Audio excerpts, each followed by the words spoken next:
సుందరి అమ్మవారి యొక్క ప్రతిష్ట సాక్షాత్తు ఆదిశంకర భగవత్పాదాచార్యుల వారే వచ్చి చేయడం జరిగింది.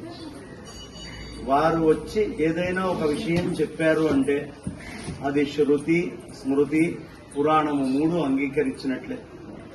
అనంత శ్రీ విభూషితులు శ్రీ శ్రీ శ్రీ భారతీ తీర్థ మహాస్వామి చరణులు, శ్రీ శ్రీ శ్రీ విధుశేఖర భారతీ మహాస్వామి చరణులు ఇవాళ ఆదిశంకర రూపంలో శృంగగిరిలో మనందరినీ అనుగ్రహిస్తూ ఉన్నారు. ఎందుకంటే అస్మత్పీఠే సమారూఢం హరిపురాడు ఉక్తలక్షణ అహమే వేత్తి విజ్ఞేయ, అక్కడ ఆ పీఠం మీద ఎవరు కూర్చున్నా నేనే అని భావించండి అన్నారు. అలాంటి జగద్గురువులకి అత్యంత ప్రియమైనటువంటి క్షేత్రము ఈ క్షేత్రం.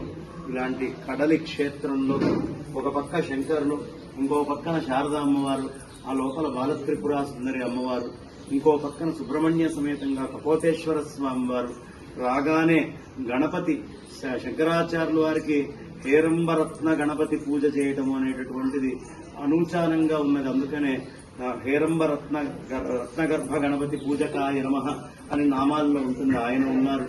అలాగే సుబ్రహ్మణ్య భుజంగ ప్రయాత స్తోత్రాన్ని వారు మనందరికీ అందించారు. వల్లి దేవసేనా సమేతంగా సుబ్రహ్మణ్య స్వామి, ధర్మశాస్త్ర రూపంలో ఉండేటటువంటి కుమారస్వామి వారైతేనేంటి, అదే విధంగా ఈ పంచాయతన శక్తి క్షేత్రంలో లేని దేవత అంటూ లేరు. అదనంగా షణ్మత క్షేత్రంగా దీన్ని పిలవచ్చు. అంతటి మహత్తర క్షేత్రానికి ఇవాళ రావడం నా భాగ్యంగా నేను భావిస్తాను.